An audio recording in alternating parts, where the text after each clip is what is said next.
எங்க சேதாரத்துக்கு மேல கொடுத்தீங்கன்னா உங்க காசை வேஸ்ட் பண்ற மாதிரி தான்.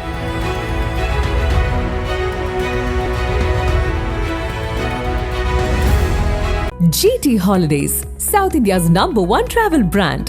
You know you are special when you're with GT Holidays. என்னுடைய வாழ்க்கையில் மொத்த வாழ்க்கைக்கே எங்கள் அப்பா ஒரு கெட்ட வார்த்தை பேசி நான் பார்த்ததில்லை. வாயை திறந்தா கெட்ட வார்த்தை, ஃபோனில் பேசினா கெட்ட வார்த்தை, பையன்கிட்ட பேசும்போது கெட்ட வார்த்தை, அப்பாவும் மகனும் அடிச்சுக்கிறாங்க கெட்ட வார்த்தை. கல்யாணம் கூட கோர்ட்டில் போய் இது எங்கள் கல்யாணமே இல்லைன்னு சொல்லிட்டு வந்துடலாம். எந்த கோர்ட்லேயாவது நாங்கள் அண்ணன் தம்பியே இல்லைன்னு தீர்ப்பு வாங்கிடுவீங்களா? உங்கள் மக மாதிரி ஒரு மக இருக்கவே வாய்ப்பு இல்லைன்றது தானே நல்ல பேர். கொஞ்சம் யோசிச்சு அந்த அம்மா சொல்லிட்டு, ஆமாம் உங்கள் பொண்ணு எவ்வளவு நல்ல பொண்ணாக இருந்தாலும் இந்த ஜென்மத்துக்கு இது நடக்காது. அவர் செக்ஷுவலி ரொம்ப டார்ச்சரிங். ஓகே, அதாவது பிடிச்சிருக்கு, பிடிக்கல, விரும்பலை. கல்யாணத்துக்கு முன்னாடி எல்லாரும் நல்லவங்கன்னு தான் சொல்லுவாங்க.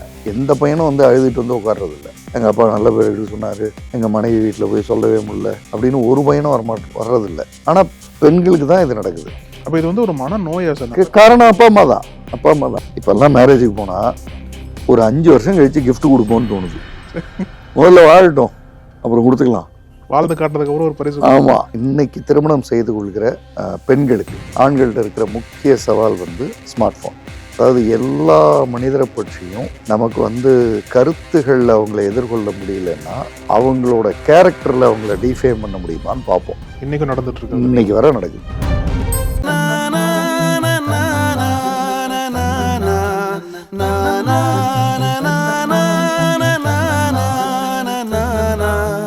நக்கீரன் நேயர்களுக்கு வணக்கம். மனங்கள் வர்சஸ் மனிதர்கள் இஸ் ஈக்குவல் டு கதைகள் அப்படின்ற தொடர்ல கவுன்சிலர் திருமிகு ஜெய்சன் அவர்கள் அவர் கொடுத்த கவுன்சிலிங் பற்றி நம்மளே தொடர்ந்து பேசிட்டு வராங்க. இன்னைக்கும் ஒரு மிக முக்கியமான பிரச்சனை குறித்தும் அந்த பிரச்சனைக்கு இவர் கொடுத்த தீர்வு என்ன அப்படின்றத குறித்தும் பேசுற கணஞ்சிருக்காங்க. வணக்கம் சார். வணக்கம்.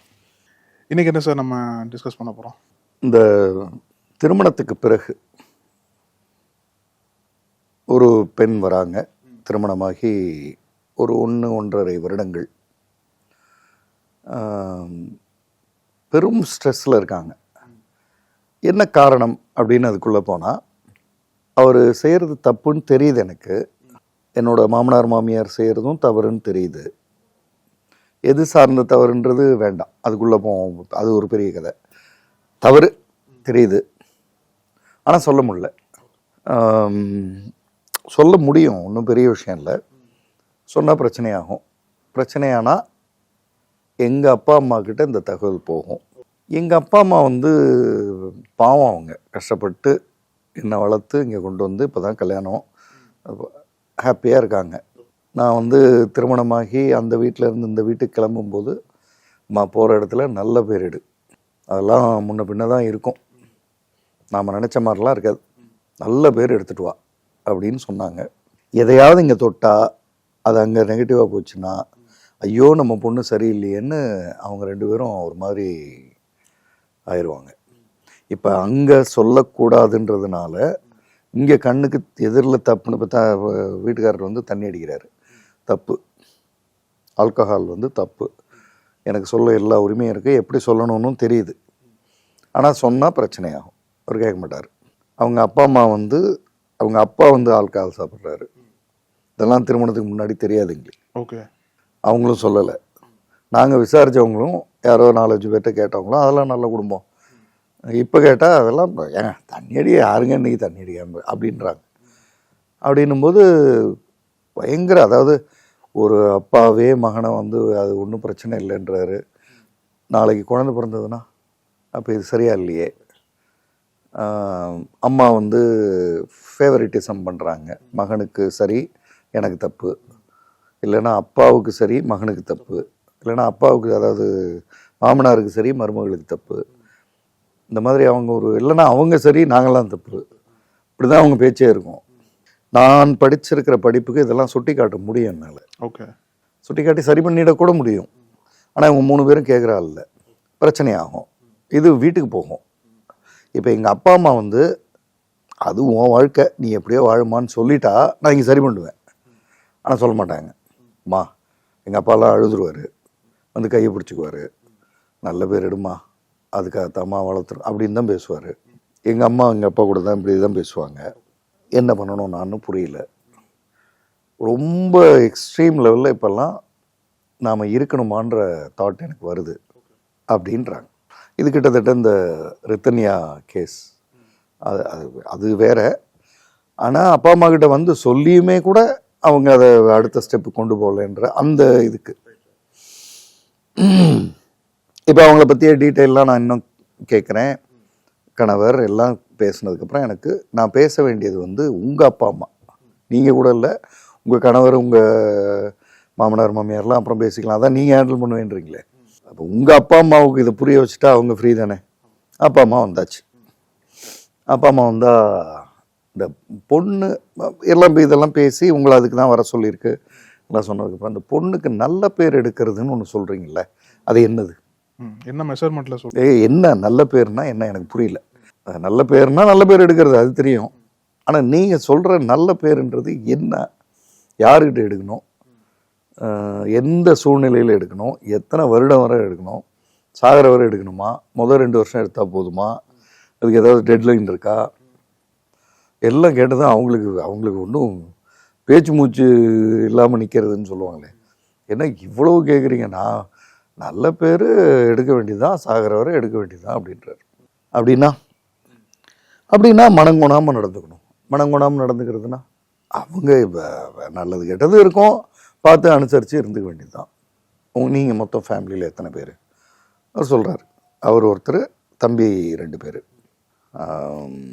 தம்பிங்க கூட இன்றைக்கி வர பேச்சு போக்குவரத்து எல்லாம் கரெக்டாக இருக்கா? போகிறது வர்றது இருக்குங்க, பேச்செல்லாம் குறைஞ்சிருச்சிங்க, சரியாக வரலைங்க. அதனால நான் ஏன் சரியாக வரல? இல்லை அவங்க நம்ம நினைக்கிற மாதிரி அவங்க இல்லை. நான் வந்து எல்லாம் கரெக்டாக இருக்கணும்னு நினைப்பேன். அவன் வந்து கடன் வாங்கிடுவான். ஒருத்தன் வந்து இன்னொருத்தன் அந்த 2வது ஆள் வந்து போய் தண்ணி அடிப்பான். அது நமக்கு சரியாக வராது. இது அவங்கள்ட்ட சொன்னீங்களா? நான் சொன்னேங்க, நிறைய சொல்லி பார்த்தேன், கேட்கல. நான் வந்து இது சரியாக வராதுன்னு. அவங்க மனம் கொணாமல் நீங்கள் நடந்துக்க வேண்டியது தானே. நான் என்ன கல்யாணமாக பண்ணியிருக்கேன் அப்படின்னு. கல்யாணம் கூட கோர்ட்டில் போய் இது எங்கள் கல்யாணமே இல்லைன்னு சொல்லிட்டு வந்துடலாம். எந்த கோர்ட்லேயாவது நாங்கள் அண்ணன் தம்பியே இல்லைன்னு தீர்ப்பு வாங்கிடுவீங்களா? இதில் கூட நாம் மனம் கொணாமல் நடக்கணுமா நடக்க வேண்டாமான்னு டிபேட்டபிள். ஆனால் அதில் வந்து சொந்த தம்பியாச்சே, சொந்த இப்போ நாளைக்கு அண்ணன் தங்கை மாற்ற முடியுமா சார்? நான் வந்து அண்ணன் தங்கச்சி இல்லைன்னு போய் டிவோர்ஸ் வாங்கிட்டு வந்துட்டோம் சார், இப்படி சொல்ல முடியுமா? முடியாது இல்லை. அப்போ ஏன் அங்கே மனம் போனாமல் நடக்க முடியல உங்களால்? இல்லைங்க, அது அவங்க செய்கிறது நமக்கு பிடிக்கலைங்க, சரியாக வராதுங்க. உங்கள் சொந்த ரத்தம், நீங்கள் சித்தப்பா பையன் பெரியப்பா பையன்லாம் இல்லை, 3 பேருக்கும் ஒரு அப்பா, அங்கேயே சரியாக வரலன்னா பிடிக்கலன்றீங்க. நமக்கு சரியாக வராதுங்க. பேச்சை குறைச்சாச்சுங்க, ஏப்பாவது வருவாங்க. மற்றபடி எனக்கு நம்ம பொண்ணு ஒரு இடத்துல வாழ போயிருக்கு, நல்ல பேர் எடுமா அப்படின்னு சொல்கிறதுக்கு பதில் போகிற இடத்துல உனக்கு எல்லாமே சரியாக இருக்காமான்னு தானே கேட்கணும். நம்ம தம்பி உங்க கூடவே சரியாக வரல நமக்கு. ஏன்னா நீங்கள் ஒரு பெஞ்ச் மார்க்கில் அவரை நான் தப்பாக சொல்ல, அவர் கரெக்டாக இருக்கணும், நேர்மையாக இருக்கணும், உண்மையை பேசணும், அவர் டீ டோட்டலரு, ஒழுங்காக இருக்கணும் அப்படின்னு நினைக்கிறாரு. உங்கள் மகளும் அப்படி தான். ஏன்னா அப்படி தானே வளர்த்துருக்கீங்க. அப்போ அந்த பக்கம் இருக்காங்கல்ல, அவங்கக்கிட்ட ஏதாவது தவறு ஒரு வேளை இருந்தால் மகள் அதை ஒத்துக்க முடியுமா? முடியாது அப்படின்னாரு. 2 பேரும் சொன்னாங்க, அம்மாவும் அப்பாவும். முடியாது, உங்ககிட்டையும் சொல்ல முடியாது. ஏன் எங்கள்கிட்ட சொல்லாமே? அதான் நீங்கள் நல்ல பேர் எடுத்துகிட்டு வர சொல்லியிருக்கீங்க, தடை போட்டீங்களா சொல்லக்கூடாது அப்படின்ட்டு. நீங்கள் வந்து அங்கே என்ன நடக்குதுன்னு எங்களுக்கு சொல்லுமான்னு சொல்லணும். ஆமாம். ஆனால் அங்கே என்ன வேணாலும் நடந்துட்டு போது எங்கள்கிட்ட வந்து நல்ல பேர் எடுத்தேன்னு உங்கள் மருமக உங்கள் மகன் மாதிரி ஒரு மக கிடையவே கிடையாதுங்கன்னு ஊர் சொல்லணும், அதானே? அப்படின்னா இப்போ அமைதியாகிறார். அடுத்ததான் நான் கேட்டேன், உங்கள் மக மாதிரி ஒரு மக இருக்கவே வாய்ப்பு இல்லைன்றது தானே நல்ல பேர்? கொஞ்சம் யோசிச்சு அந்த அம்மா சொல்லிச்சு, ஆமாம் அதான் சொல்லுவார் அவர் அப்படின்னு யார் சொல்லணும்? சம்பந்தி வீட்டில் சொல்லணும். அப்புறம் பார்க்குறவங்க போகிறவங்க. உங்கள் பொண்ணு எவ்வளவு நல்ல பொண்ணாக இருந்தாலும் இந்த ஜென்மத்துக்கு இது நடக்காது. கரெக்ட் தான். ஏன்னா மனிதர்களுக்கு இயல்பாகவே நீங்கள் உங்கள்கிட்ட 20 நல்ல விஷயம் இருக்கும், 21வது தான் கவனம் போகும். ஸோ நம்ம பொண்ணு எவ்வளவு வேணால் நல்லவங்களாக இருப்பாங்க, ஆனால் நம்ம பொண்ணுகிட்ட இருக்கிற தேவையற்றதுக்கு தான் கவனம் போகும். நம்ம பொண்ணுக்குமே அவங்க எவ்வளோ வேணால் நல்லவங்களாக இருப்பாங்க, ஆனால் அவங்கள்ட்ட ஏதோ சரியில்லைன்றதுக்கு தான் போகும். இப்போ இப்படி பேசிகிட்டே இருக்கும்போது அவர் கேட்டார், அவங்க சைடில் ஏதாவது பிரச்சனை இருக்கா சார் அப்படின்னு. இதை யார்கிட்ட கேட்கணும்? என் மகக்கிட்ட தான் கேட்கணும். ஆனால் இப்போ நீங்கள் பேசுனதுக்கப்புறம் எனக்கு அம்மாவுக்கு திருமணம் செஞ்சு கொடுக்கும் பொழுது போமா, நல்ல பேர் எடு, நல்லா வாழ், அங்கே என்ன வித்தியாசம்னாலும் எனக்கு சொல்லு, நாங்கள் இருக்கோம், அது போகணும்ல. அது இல்லாமல் அதெல்லாம் கிடையாது, கல்யாணம் பண்ணி கொடுத்தாச்சு, நல்ல பேர் எடுத்துகிட்டு வரணும்னா இது என்ன குட்வில் அக்ரிமெண்ட்டாக இது? நீ போ, அங்கே என்ன வேணால் நடக்கும், ஆனால் எங்களுக்கு காதில் வந்து நல்ல பேர் வேணும். அப்படின்னா உங்கள் உங்ககிட்ட சொல்ல முடியாமல் சொல்லாமல் சில விஷயங்கள் வச்சுருக்குமா வச்சுருக்காதா? புரிஞ்சிருச்சு அவருக்கு. இந்த லைனை கேட்கும்போதே புரிஞ்சுட்டார். நான் பேசிடுறேங்க அப்படின்னாரு. நீங்கள் ஒன்றும் பெருசாக பேசிடுறாங்கலாம் இல்லை, இங்கே தான் இருக்காங்க, இன்னொரு ரூமில் உட்கார சொன்னேன் அவங்கள, இங்கே தான் இருக்காங்க, வர சொல்கிறேன், உங்கள்கிட்ட நிறைய பேசணும்னு நினைக்கிறாங்க. ஆனால் உங்கள்கிட்ட பேசினா நீங்கள் ஐயோ என் பொண்ணு வாழ்க்கை அப்படி போச்சு, நான் போய் ஒன்று நல்ல பேர் தானே எடுக்க சொன்னேன் அப்படின்னு நீங்கள் அழுதிங்கன்னா அவங்க சொல்கிற பாதையில் நிறுத்திட்டு அவங்க நம்ம எப்படியோ கஷ்டப்பட்டு அட்ஜஸ்ட் பண்ணிக்கோன்னு போயிடுவாங்க. ஐயோ என் பொண்ணு எதுவும் கஷ்டப்படுதா அப்படின்னு. அது நீங்கள் அவங்கள்ட்ட தான் கேட்கணும். திருமணம் செஞ்சு கொடுத்தோன்னா புது இடத்துக்கு போகிறப்போ நிச்சயமாக முதல்ல இடமாற்றம் ஒத்து வராது, உணவு மாற்றம் ஒத்து வராது, தூக்கம் சம்பந்தமான இடமாற்றத்திலேயே தூக்க இடமாற்றம் வேற. நான் இவ்வளோ இத்தனை வயதாச்சு, நான் வந்து எங்கள் சொந்த ஊருக்கு போய் எங்கள் அப்பா அம்மா வீடுன்னு அங்கே போய் படுத்தா 2 மணி நேரம் எக்ஸ்ட்ரா தூங்குறேன். ஏன்? அது சின்ன வயசுலேருந்து நான் பழகினது. அது ஒரு அசாத்தியமான ஒரு அமைதியை கொண்டு வந்து நிறுத்துது. அப்படின்னும் போது அங்கே அந்த இடத்துல போய் புது இடத்துல போய் ஒரு அது இங்கே நாம் இருட்டாக இருக்கும் நம்ம ரூமு, அங்கே வெளிச்சமாக வச்சுருப்பாங்க. இங்கே ஃபேனை நாம் 5ல் வைப்போம், அங்கே அவங்க 2ல் தான் வைப்போன்னுவாங்க. 3ல் வச்சாலே எங்களுக்கு தூக்கம் வராதுன்னுவாங்க கூட இருக்கிறவங்க, யாரோ கணவரோ மற்றவங்களோ. அப்போ உணவு மாற்றம், இடமாற்றம். இங்கே பொண்ணு நம்ம கூட இருக்குது, எந்த ட்ரெஸ் வேணாலும் போட்டுக்கிட்டு இருக்கோம். அங்கே எப்போவுமே ஒரு மரியாதைக்குரிய ட்ரெஸ்ஸுன்னு ஒன்று சொல்கிறத போட்டுக்கிட்டே இருக்கணும். இப்போ வந்து நைட்டி இப்போ தான் மாட்டினேன், அதுக்குள்ளே யாரோ வந்துட்டாங்க, எல்லாத்தையும் கழட்டி போட்டு திரும்பவும் நான் சாரி கட்டிக்கிட்டு போய் நிற்கணும். ஏன்னா வந்திருக்கிறவங்க கெஸ்டாச்சே. அது இப்படி ஏகப்பட்ட மாற்றங்களையும் ஒரு பெண் வந்து கடந்துட முடியும். அது கடந்துடலாம். இது ஒன்றும் கணவர் அன்பாக இருந்தா, மாமனார் மாமியார் அன்பாக இருந்தா, இதெல்லாம் எங்கள் வீட்டில் இப்படி கிடையாது, ஆனாலும் இதெல்லாம் நான் சந்திக்க தயார் அப்படின்னு வந்துடுவாங்க. ஆனால் அன்பா இல்லைன்னா இவர் அழ ஆரம்பிச்சிட்டார். இங்கே மாப்பிள்ளை ரொம்ப நல்ல மாப்பிள்ளை ரொம்ப நல்ல. இந்த அஜித் பிரகாஷ் ராஜ் ஒரு படம் வந்தது, ஆசை. அதில் பிரகாஷ் ராஜுக்கு மாமனாராக வருவார் பூர்ணம் விஸ்வநாதன் கேரக்டர். மாப்பிள்ளை ரொம்ப நல்ல மாப்பிள்ளை ரொம்ப நல்ல மாப்பிள்ளைன்னு சொல்லிகிட்டே இருப்பார் அவர். கடைசியில் மாப்பிள்ளை தான் அதில் இல்லை, மாப்பிள்ளை பிரகாஷ் ராஜ். அவர் தான் பொண்ணை கொள்வார், அதாவது பொண்ணோட தங்கச்சியை கட்டிக்கிறதுக்கு. அந்த ஒரு ஏரியா வந்து இந்த வீட்டில் நடக்குது. இந்த வீட்டில் நடக்குதுன்னா அந்த கதை இல்லை, ஆனால் மாப்பிள்ளை வந்து சரியில்லை. மாப்பிள்ளை சரியில்லைன்றதில் வந்து குடிக்கிறாருன்றதை மட்டும்தான் நான் இப்போ இதுக்கு முன்னாடி சொன்னேன். இப்போ இவங்க 2 பேரும் பேச போகிறாங்கன்றதுனால இப்போ உங்கள்கிட்ட சொல்கிறேன். அவர் வந்து செக்ஷுவலி ரொம்ப டார்ச்சரிங். ஓகே. அதாவது பிடிச்சிருக்கு, பிடிக்கல, விரும்பலை, டைமு நேரம் ஒரு கன்றாவே கிடையாது. அவர் சொன்னால் இவங்க வந்துடணும். அது மாதிரியான இதெல்லாம் எப்படி சொல்கிறதுன்னு தெரில. அப்பாவும் அப்படி தான். அப்பாவுன்னா அந்த வாழ்க்கை, அப்பா அதாவது மாமனார் மாமியார் வாழ்க்கையிலையும் அவங்களும் அப்படி தான். இப்படியெல்லாம் சில விஷயங்களை சகிச்சிக்கவே முடியாததுன்னு இருக்கும்ல. இந்த வீட்டில் எப்படி நல்ல பேர் எடுக்கும், இந்த வீட்டில் போய் நல்ல பேர் எடுத்துகிட்டு வான்னு அனுப்புறது.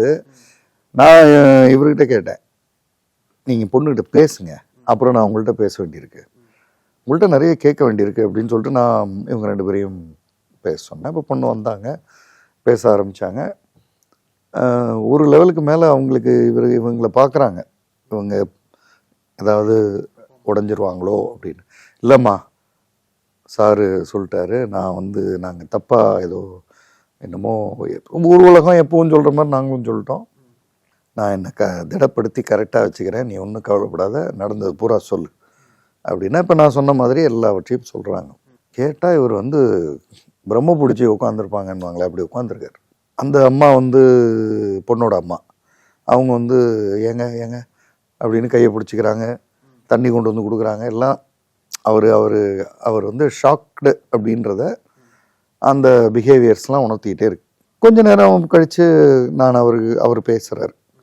என்ன சார் இவ்வளோ, நான் வந்து ரொம்ப நல்ல குடும்பம்னு நினச்சேன் அப்படின்னு.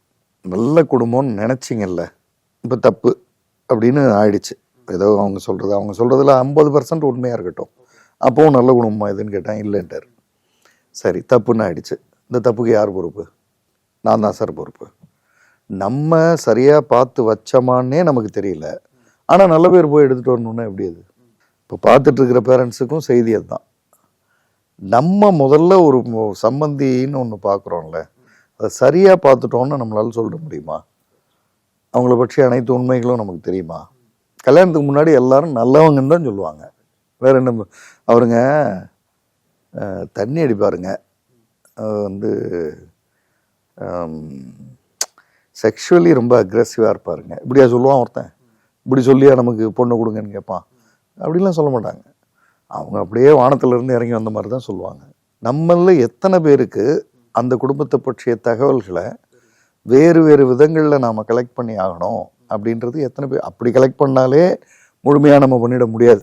அப்போ ஒரு வருடம், 2 வருடம், 3 வருடத்துக்கு அந்த குடும்பத்தினுடைய நடவடிக்கைகள் நம்ம பொண்ணுக்கு ஒத்து போகுதா, நம்ம பொண்ணால் அங்கே இருக்க முடியுதா அப்படின்றத கேட்கறது ஒன்றும் தவறில்லை.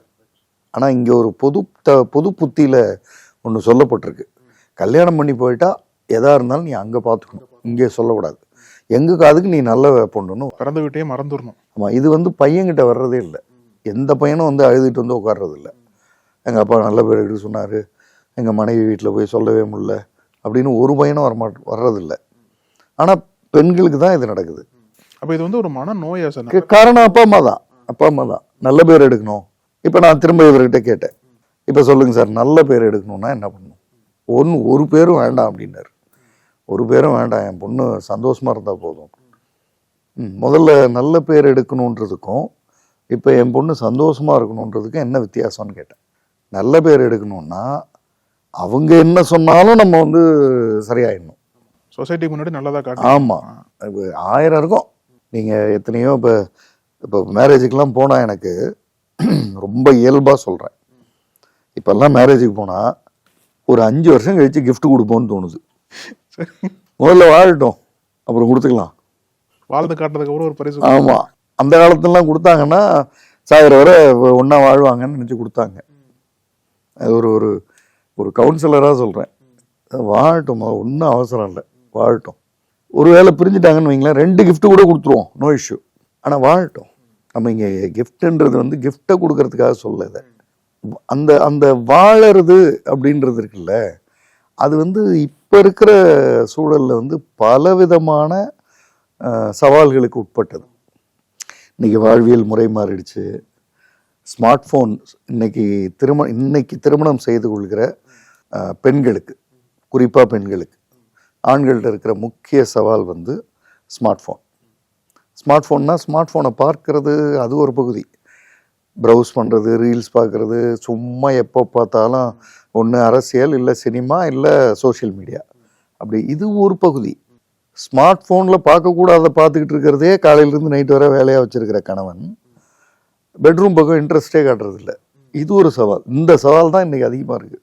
அவன் இந்த பக்கமே வர்றதில்லை, அவன் ஒரு தனி உலகத்தில் வாழ்ந்துட்டுருக்கான். இது அப்பா அம்மா கிட்ட சொல்ல முடியுமா? சொல்லணும். அப்போ அப்பா அம்மா திருமணம் செஞ்சு கொடுக்கும்போதே பெண்ணுக்கு இடமாற்றத்தில் பிரச்சனை வரும். ஏன்னா 25 வருஷத்துக்கு முன்னாடி, 50 வருடத்துக்கு முன்னாடி இடமாற்றம் நடந்தப்ப அப்போ இருந்த ஏழ்மையான சூழலில் அல்லது அப்போ இருந்த பணக்கார சூழல் ரெண்டுத்துலேயுமே அந்த இடமாற்றம் வந்து ரொம்ப வித்தியாசமாலாம் இல்லை. ஆனால் இன்றைக்கி அப்படி இல்லை. இன்றைக்கி ஒரு சாஃப்ட்வேர் இன்ஜினியர் இன்னொரு சாஃப்ட்வேர் இன்ஜினியரை கல்யாணம் பண்ணிக்கிறாங்க, ஒரு இடத்துலேருந்து இன்னொரு இடத்துக்கு போகிறாங்கன்னா 2 பேருக்குமே அந்த புது வரவை, புது இடத்த, அக்செப்ட் பண்ணிக்கிற பக்குவம் ரொம்ப குறைவு. ஏன்னா ஃபாஸ்ட் உலகம். நம்ம வந்து இன்லர்ன் லெட்டர் எழுதி 3 நாள் ஆகும் போய் சேர, படித்து அவங்க பதில் போட்டால் 3 நாள், 1 வாரம் கழித்து பதிலுக்கு வெயிட் பண்ணோம். இன்னைக்கு வாட்ஸ்அப்பில் ப்ளூ டிக் பார்த்துட்டு பதில் போடலன்னா கோவம் வருது. எவ்வளோ மாறிட்டோம். அவள் போகிற இடத்துல முதல்ல இடமாற்றம் சரியாக இருக்கா, உணவு மாற்றம் சரியாக இருக்கா, இவங்களுக்கு ஒரு ப்ரைவேசி மாற்றம் இப்போ மாறிடுச்சு. இவங்க இங்கே ஒரு ப்ரைவேசி இருந்தது, அங்கே வேறு ஏதோ ஒரு ப்ரைவேசி, அந்த மாற்றம் ஓகேவா? மரியாதை மாற்றம். இங்கே மரியாதை வந்து நம்ம பொண்ணு, அங்கே அப்படி கிடையாது. அம்மா எங்கள் வீட்டில் அப்படி தான் அப்படின்னா என்ன, இப்படி எங்கள் அப்பா பேசுனதே இல்லையே அப்படின்னு தான் நினைப்பாங்க. அப்போ மரியாதை மாற்றம் இருக்கா? பேசும் மொழி மாற்றம். இங்கே வந்து மரியாதையாக பேசி பழக்கம். வாங்க உட்காருங்கன்னு தான் எங்கள் அப்பா சொல்லுவார்.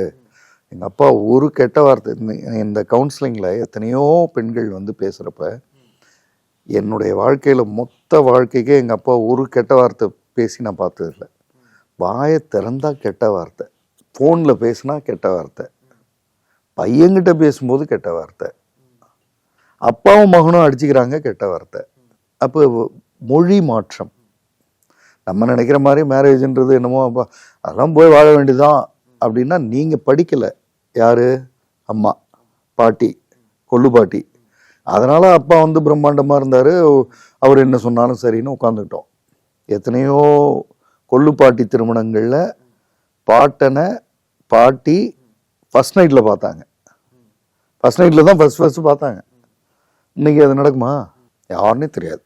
அது பெருமையாக வேறு சொல்லுவாங்க, இவர் யாருன்னே எனக்கு தெரியாது, நான் ஃபஸ்ட் நைட்டில் தான் இவரை பார்த்தேன் அப்படின்னு பெருமையாக சொல்லுவாங்க. ஏன்னா அந்த அளவுக்கு ஸ்லேவரி இருந்தது, அடிமைத்தனம் இருந்தது. சொன்னால் கேட்டுக்குவாங்க, அதுக்கு பேர் அடிமைத்தனம் தானே.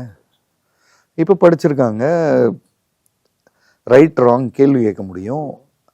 அப்போ இப்போ என்ன பிரச்சனைன்னா, இப்போ இருக்கிற தலைமுறை ரைட் ராங்னா கேள்வி கேட்க முடிகிற தலைமுறையை ஒத்துப்போ, அடங்கிப்போ, அப்படித்தான் நாங்கள் வாழ்ந்தோம் அப்படின்னு சொல்கிற தலைமுறை லீட் பண்ணுது. இப்போ பெற்றோர்கள் வந்து பசங்களை இண்டிபெண்ட்டாக இருக்கிறது அவங்களுக்கு பிடிக்கலையா சார்? ஏதோ ஒரு வகையில் டிபெண்ட்டாக இருக்கணுன்ற மாதிரியே இல்லை, அவங்களுக்கு தெரியாது இன்னைக்கு சூழல் வந்து இப்படி இருக்குது அப்படின்றது. இன்னைக்கு டிவோர்ஸ் வந்து இப்போ இங்கேருந்து 60 வருஷம் 80 வருஷத்துக்கு முன்னாடி டிவோர்ஸ் வந்து ஷாக்கிங் நியூஸ். இன்னைக்கு அது இல்லைன்ற இடத்துக்கு அவங்க முதிர்ச்சியை நோக்கி நகர்றாங்க. அதாவது டிவோர்ஸ் நல்லதுன்னு நான் சொல்ல, பிடிக்கலன்னா டிவோர்ஸ் பண்ணுங்க அதையும் சொல்ல. சரியாக வரல, எவ்வளோ முயற்சி பண்ணுறோம், ஒத்தே வரல, ஏன் சாகிற வரை வாழணும்? நான் பாய் சொல்லிட்டு எனக்கு ஒன்று நான் தனியாக வாழ்ந்துக்கிறேன், இல்லை வேணும்னா நான் இன்னொரு மேரேஜ் பண்ணிக்கிறேன் அப்படின்ற இடத்த நோக்கி போகிறது இருக்குல்ல, அது காமன் சென்ஸ் தானே, அதில் ஒன்றும் தப்பு இல்லையே. இவர் காலத்துக்கும் குடிப்பார், எங்கேயாவது ரோட்டில் விழுந்து கிடப்பார். எங்கள் அப்பா வந்து எங்கள் அப்பாவை மரியாதையாக தான் பார்த்து பழக்கம். இவர் ட்ரெஸ்ஸு நகர்ந்து போய் ரோட்டில் கிடப்பார், நான் போய் இவரை தூக்கிட்டு வருவேன்.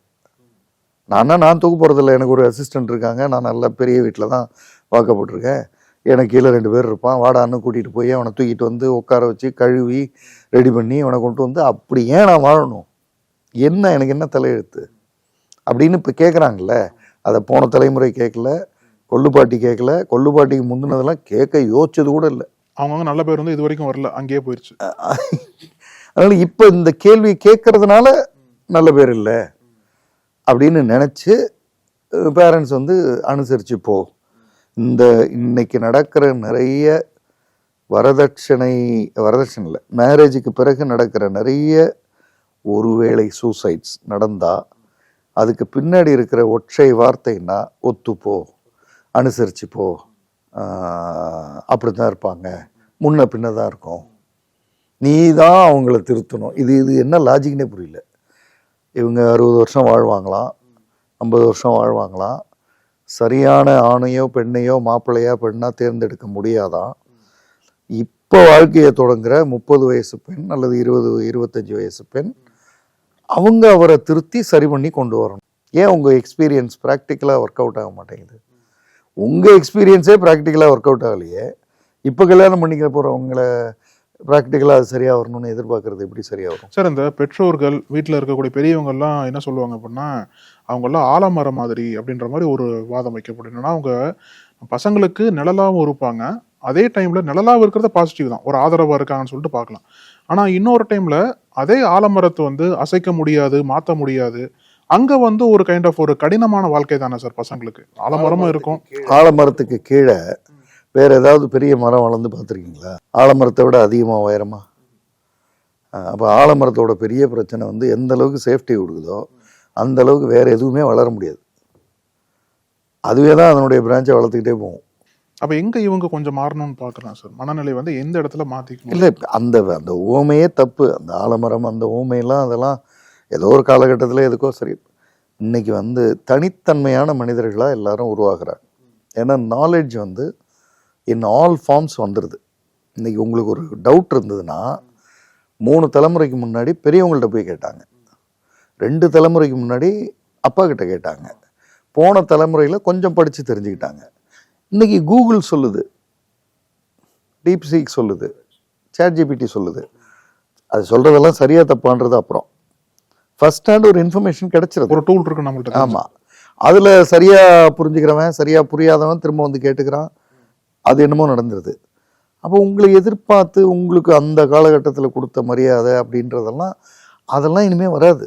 அந்த நல்ல பேரு, ஊரே மெச்சுற என் பொண்ணு, அதெல்லாம் வராது, தேவையும் இல்லை. இப்ப யாரும் இல்லை, தேவையும் இல்லை யாருக்கும். இப்போ அதெல்லாம் பெரிய கவலை இல்லை. இப்போ யாரோ ஒருத்தங்க வந்து, நான் எல்லா பேரண்ட்ஸுக்கும் ஒரு வார்த்தை சொல்லணும்னு நினைக்கிறேன். திருமணம் ஆனதுக்கப்புறம் ஒரு 3 வருடம் கழித்தோ 5 வருடம் கழித்தோ இந்த திருமணத்துக்கு வந்ததில் ஒரு 10% ஆகுது ஃபோன் பண்ணி உங்கள் பொண்ணும் பையனும் நல்லா இருக்காங்களான்னு கேட்குறாங்களா? 1000 பேர் வந்தான், 100 பேர் கேட்டான் நான் உங்களுக்கு ஃபோன் பண்ணி. அப்போ அவனுக்கு அவன் பிரச்சனை பெரிய பிரச்சனை. உங்கள் பிரச்சனையெல்லாம் யாரும் இப்போ பார்த்துக்கிட்டு இருக்கல. ஆனால் நீங்கள் இந்த மனிதர்கள் முன்னாடி நல்ல பேர் எடுக்கணுன்றதுக்கு தன் சொந்த பெண் என்ன பிரச்சனையில் அங்கே இருக்குன்னு தெரியாமல் தடுமாறு. இப்படி நான் அவர்கிட்ட பேச பேச அவருக்கு புரிய ஆரம்பிச்சிருச்சு. இப்போ அதுக்கப்புறம் நடந்தது தான் ரொம்ப ஹைலைட்டான விஷயம். இதோட கவுன்சிலிங் முடிஞ்சிருச்சு. இப்போ அந்த பொண்ணு ஹவு கேப்பபிள் ஷி இஸ். அப்பா அம்மாவுக்கு விஷயத்த சொல்லியாச்சு. அவங்க இங்கேயே சொன்னாங்க, ஏங்க இங்கே நான் உட்காந்து பேசும்போதே சொன்னாங்க, நீங்கள் புரிஞ்சுக்கிட்டா போதும், நான் உங்களை சரி பண்ணுவேன் அப்படின்றதுக்கு சொன்னாங்க. அங்கேருந்து ஒரு 6 மாதத்தில் அந்த ஃபேமிலியோட பழக்க வழக்கங்கள் மற்ற விஷயங்கள்லாம் மாமனார்கிட்ட கூப்பிட்டு குடிக்கிறதோ மற்றதோ ரூம்குள்ளே பண்ணிக்க.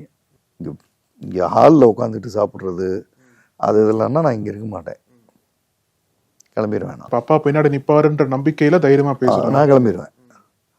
நான் கன்சீவ் ஆவேன், எனக்கு ஒரு பையன் பிறப்பான். உங்களை பார்த்து உங்கள் பையன் சாப்பிட்றத பற்றி அது உங்களுக்கு கவலை இல்லை, எனக்கு கவலை இருக்குது. எனக்கு புருஷன், உங்களுக்கு கவலை இல்லை, அதை நான் கேட்கல. ஆனால் என் பையன்றதுப்போ நான் ரொம்ப கவலைப்படுவேன். அவர் உள்ள விட்டார். அது வேற அந்த தாம்பீகமாக இருந்தவர் குரல் எடுத்ததும் உள்ள விட்டார். அவரை உள்ள தள்ளுறதை பார்த்ததும் மாப்பிள்ளைக்கு இப்போ பயம் வருது. என்ன அப்பா கிட்ட அப்படி பேசணும், என்ன அப்பா கிட்ட அப்படி பேசுகிறேன், உங்ககிட்டே அப்படி தான் பேசுவேன். அதெல்லாம் ட்ரிங்க்ஸ் சாப்பிட்றது போகிறதெல்லாம் ஏதாவது லிமிட் பண்ணி பண்ணிக்க. வாரத்தில் ஒரு நாள் சாப்பிடு, வெளியில் எங்கேயும் சாப்பிடக்கூடாது, வாங்கிட்டு வந்து வச்சு வீட்டில் சாப்பிடு. அதுவும் ஒரு கன்சீவ் ஆகி குழந்தை பிறக்கிறவர் தான். அதுக்கப்புறம் பார்த்தேன்னா உங்கள் 2 பேர்லேயும் என்னமோ பண்ணாங்கன்னு சொல்லி கொடுத்துருவேன். இப்படியே பேசினாதான் சொல்கிறாங்க. இப்போ யோசிச்சு பாருங்களேன், எவ்வளவு அவங்க வந்து பொறுமையாக இருந்திருக்கணும். இப்போ நம்ம ஆளுங்களே தான் சொன்னாங்க, இதே பழைய ஆளுங்க, அதாவது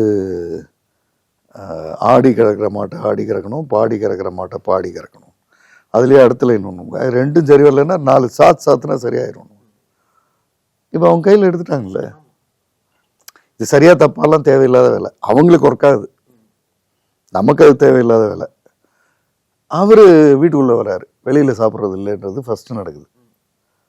ஏன்னா இவங்க பேசுகிற தொனி, டோன், கன்விக்ஷன், அந்த குரலில் இருக்கிற ஒரு கம்பீரம். ஏன்னா எங்கள் வீட்டுக்கு நீ ஃபோன் பண்ணி சொல்லி தான் பாரு அப்படின்னு கேட்க முடியுது இல்லை இப்போ. அந்த தைரியம் வந்திருக்கு. அவரு வெளியில் சாப்பிட்றது இல்லைன்ட்டு வராரு. இப்போ அடுத்தது இந்த செக்ஷுவல் டார்ச்சர், நோன்னா நோ தான். அந்த அவர் அஜித் சார் படம், அந்த படத்தை போய் பாரு, ஒரு தடவை பார்த்துட்டு. நோன்னா நோ தான். நான் உனக்கு எப்போ பிடிக்குதுன்றது முக்கியம் இல்லை, நமக்கு எப்போ பிடிக்குதுன்றது தான் முக்கியம். அப்படின்னா தான் எஸ். இதெல்லாம் அந்தந்த டைமில் பேசிடுறாங்க, ஒரே நாளில் இல்லை, அங்கங்கே பேசுகிறாங்க. 6 months sir, I think another 6 months everything will be all right sir அப்படின்றாங்க. She is capable, she can do it. அவங்க காலில் கட்டியிருக்க கல் ஏற்கனவே எது கல் கட்டியிருந்தது? அப்பா அம்மா. வலது காலில் அப்பாவை கட்டியாச்சு, இடது காலில் அம்மாவை கட்டியாச்சு. எப்படி நடக்கிறது? இப்போ அதை ரிலீஸ் பண்ணதும் அவங்க ட்ரூ பொட்டன்ஷியல் வருது. இப்போ இந்த மாதிரி கேஸ் ஸ்டடி இல்லாமல் நல்ல மாப்பிள்ளை, நல்ல அப்பா அம்மா சம்பந்தி, ஆனால் இவ பேசி கெடுத்துட்டா அப்படின்றதும் இதனுடைய கான்ட்ராவும் இருக்கும்ல. அங்கே அப்பா அம்மா வந்து நடந்ததை கேட்டுட்டு பொண்ணுக்கு கைட் பண்ண வேண்டியிருக்கும். இங்கே பொண்ணுக்கிட்ட பேச வேண்டியது இல்லை, ஆனால் அங்கே பொண்ணுக்கிட்ட அவங்க பேசணும். ஆனால் நடந்ததை கேட்கணும். நல்ல பேர் எடுத்துகிட்டு வான்றது இல்லை. என்ன நடந்தது, என்ன தப்பு, அது இப்போ சில பொது புத்தியில் இருக்கிறதெல்லாம் சொல்கிறேன். சம்பந்தி வீட்டில் நடந்ததை இங்கே பேசக்கூடாது.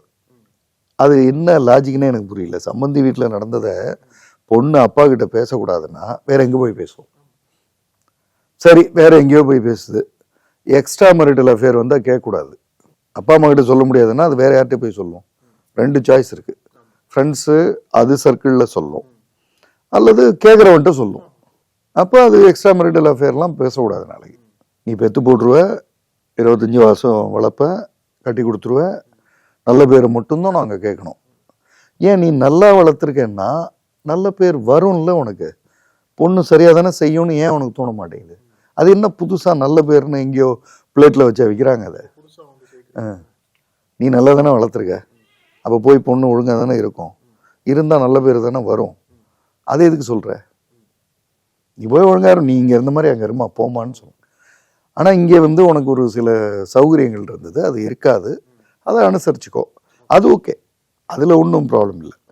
ஆனால் எப்படியாவது நல்ல பேர் எடுத்துரு, அவன் என்னவா இருந்தாலும் பரவாயில்ல. இப்படி பேரண்ட்ஸ் வந்து இன்னைக்கும் இருக்காங்க. அதாவது இப்போ அப்பா வந்து ஸ்கூல் டீச்சராக இருப்பார், அம்மா வந்து ஏதோ ஒரு ரெஜிஸ்ட்ரார் ஆஃபீஸ்லேயோ இதுலேயோ ஒர்க் பண்ணுவாங்க, பொண்ணு சாஃப்ட்வேர் இன்ஜினியரு. இந்த அப்பா அம்மாவும் இதைத்தான் சொல்கிறாங்க, நல்ல பேர் எடுத்துரு. ஆமாம்மா, நல்ல பேர் எடுத்துரு. ஏதோ போனால் அதுக்கு முந்தின தலைமுறை இல்லை. முதல்ல அந்த நல்ல பேருன்றது சமுதாயத்திலேருந்து வரவே வராது. வந்தாலும் அது டெம்பரவரியாக இருக்கும். வந்த அன்னைக்கு பேசுகிறப்போ 2 பேரும் பரவாயில்ல, நல்லா இருக்கீங்க அப்படின்ட்டு போவான். போனதுக்கப்புறம் அவன் மறந்தே போவான். அது அப்படின்னு பேசினதுக்கப்புறம் தயாராகிட்டாங்க. இப்போ இதுக்கு என்ன சொல்ல போகிறீங்க சார்? இல்லை, இவங்களுக்கு நான் அவங்களுக்கு எதுவும், ஏன்னா ஷீ இஸ் வெரி கான்ஃபிடென்ட்.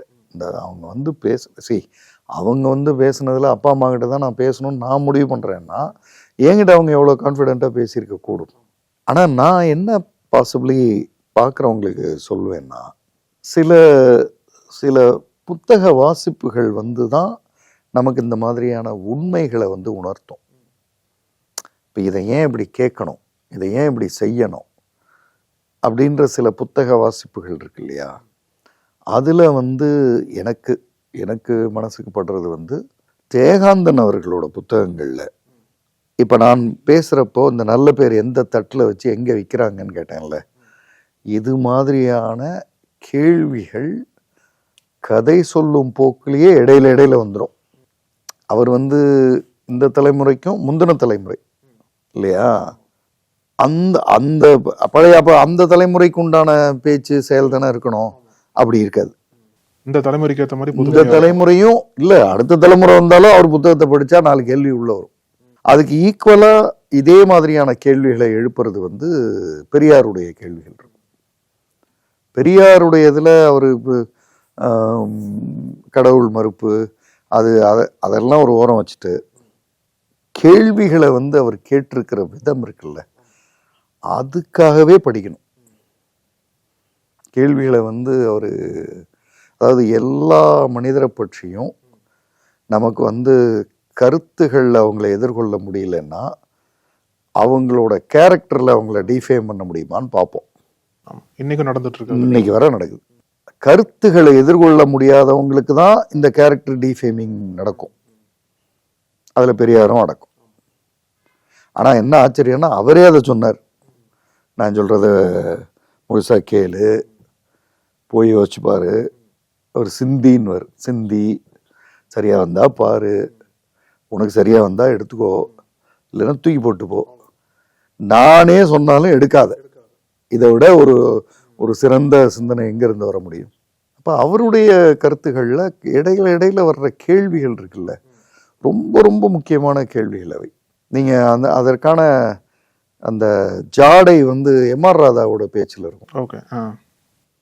அது அந்த அந்த அந்த நான் அந்த எப்படி சொல்கிறதுனா, பெரியார் அவரோட கருத்துக்களை வந்து இந்த எம்ஆர் ராதா வந்து இந்த சினிமாவுக்கான வடிவத்தில் கேட்டிருப்பார். அந்த ஏதோ ஒரு படத்தில் அம்மா கிட்ட கேட்பார். கோயிலுக்கு போயிட்டு வருவாங்க. கோயிலுக்கு போயிட்டு வர சொன்னால் மேக்கப் போட்டு வந்திருக்க, இங்கே என்னமோ பெருசாக ரெட் கலரில் ஒரு சிக்னல் வச்சுருக்க அப்படின்லாம் சொல்லுவார். கோயிலுக்கு போகிறதுன்றது உன் மனசில் இருக்கிறத போய் சொல்கிறது. கடவுள் கேட்டுக்குன்னு நீ நம்புற, போக சொல்லிட்டு வா, அப்புறம் இதுக்கு என்னென்னமோ வாங்கி என்னென்னமோலாம் பண்ணுறேன்றத சொல்லுவார். இந்த குறுக்க அந்த ஆமாம் இது எதுக்கு அப்படின்னு ஒரு கேள்வி அங்கே உருவாக்குறது. நீ எதுக்கு போன? உன் கஷ்டத்தை சொல்ல போனேன், சொல்லிட்ட வந்துட வேண்டியதானே. நான் போயிட்டு வந்தேன்ற அடையாளத்தை ஊரெல்லாம் சொல்றதுக்கு இது எதுக்கு? கடவுள் தெரிஞ்சா போதும். நீங்கள் நீ பேச வேண்டியது இருக்காரான்னு தெரியல, இருந்தா அவர் கேட்டார்ல, முடிஞ்சு போச்சு, அந்த கான்வர்சேஷன் ஓவர். ஆனால் அது சார்ந்த சிந்தனைகளை எடுத்துட்டு வந்து இது எதுக்கு அப்படின்றது ஒன்று இருக்குல்ல. இதை நாம் எல்லாரும் தீபாவளி பொங்கல் வீட்டில் இருக்கோம், சாமி கும்பிட்றோம், உடனே எல்லாரும் என்னன்னே தெரியல எல்லாரும் திருநூறு இட்டுக்கிறோம். நான் திருநூறு இட்டுக்கிறத படித்தது வந்து எனக்கு ரொம்ப பிடிச்ச திருநூறு இட்டுக்கொள்வதற்கான ஒரு பின்னாடி இருக்கிற விஷயம் அப்படின்னா, இறப்புக்கு பிறகு இதுதான் நீ சாம்பல் அப்படின்னு பூசிக்கோ, தினசரி சாவ நினை, வாழ்க்கை நல்லா இருக்கும். அதான் நான் புரிஞ்சுக்கிட்டது. இந்த பகுதிகளை எழுப்புறதுக்குல்ல, கேள்வி எழுப்புறது, அதற்காக படிக்கணும். இதை ஏன் செய்கிறோம், இதை எதற்காக செய்கிறோம், பகுத்தறிவு. அப்போதான் கேள்விகள் எழும்பும். இப்போ என் பொண்ணுகிட்ட நல்ல பேர் எடுத்துட்டு வான்னு நான் ஏன் சொல்கிறேன்? எங்கேருந்து வருது இது எங்கே? இப்போ என் மனைவி நல்ல பேர் எடுத்துகிட்டு போனாங்களா? இப்போ என் மனைவி நல்ல பேர் எடுத்து அவங்க அம்மா கிட்ட போய் கொடுத்துருக்காங்களா? நான் என் மனைவிட்ட சரியாக நடந்திருக்கேனா? நான் என் மனைவிட்ட தப்பு பண்ணலையா? அப்போ அவங்க நல்ல பேர் எடுக்கிறதுனா என்கிட்ட நடித்தாங்களா அப்போ அப்படின்னு இவ்வளோ கேள்வி ஏன் வரல? இந்த கேள்விகளை வந்து ஜெயகாந்தனும் பெரியாரும் சில வரிகளில் கண்ணதாசனும், பாடல் வரிகளில் கண்ணதாசனும் அங்கங்கே எழுப்புவாங்க இடையில. உண்மைத்தன்மையை விட்டுட்டு ஃபேக்கா இல்லாம, அதாவது உண்மைத்தன்மைக்கு கொண்டு வர்றதுக்கான முயற்சியை அவங்க த்ரூ கொஸ்டின்ஸ் பண்ணாங்க. அதை பேரண்ட்ஸ் படிக்கணும். சரி, அந்த பேரண்ட்ஸ் விடுங்க, போன பேரண்ட்ஸ் இப்போ படிக்கல, இப்போ திருமணம் செஞ்சு பேரண்ட் ஆகிறாங்கல்ல, படிக்கணும் அவங்க. ஜெயகாந்தன் கண்டிப்பாக வாங்கி படிக்கணும். ஜெயகாந்தன் சாரோட ஒரு கதையில் வந்து அந்த அம்மா வந்து போன தலைமுறை அம்மா, அதாவது அந்த நாள் கிழமை பார்க்குற அம்மா. ஆனால் அவங்க அந்த கதையில் முடிவில் வந்து இந்த கருமத்தெல்லாம் பார்த்து என்னாச்சு, நான் சரியாக இருக்கேன்னு என் ஈகோவத்து தன்முனைப்புன்னு பயன்படுத்துவார். தன்முனைப்பை வந்து திருப்திப்படுத்துகிறதுக்கு தான் இதெல்லாம். இனிமேல் அதெல்லாம் தேவையில்லை, எனக்கு வந்து என் பொண்ணும் பையனும் நல்லா இருந்தால் போதும் அப்படின்னு அந்த கதை முடியும். ஓகே. அப்போ அது ஒரு விதமான ஈகோயிஸ்டிக் ஸ்டேட்மெண்ட்ஸ் தான் அதெல்லாம். இந்த நாள் கிழமை பார்க்குறதெல்லாம் நான் கரெக்டாக இருக்கேன் அப்படின்னு எங்கேயோ எதையோ காட்டுறது தான் அப்படின்றது பார்க்குற பேரண்ட்ஸுக்கு சொல்லணும்னு நினைக்கிறேன். நிச்சயமா சார், ரொம்ப நன்றி சார். ரைட். நக்கீரன் டிவிக்கு சப்ஸ்கிரைப் செய்யுங்கள். உங்கள் ஆதரவே எங்கள் பலம். ஆசிரியர்களுக்கு நண்பனாகவும் மாணவர்களுக்கு ஆசானாகவும் திகழும் தேர்வு வழிகாட்டி. ஒவ்வொரு பாடத்திற்கும் அனுபவமிக்க ஆசிரியர்களின் துல்லியமான தெளிவான விடைகள். CNC இருக்கு, தேர்வு பயம் எதற்கு? இது தீரன் பப்ளிஷிங் ஹவுஸ் விற்பனை வெளியீடு.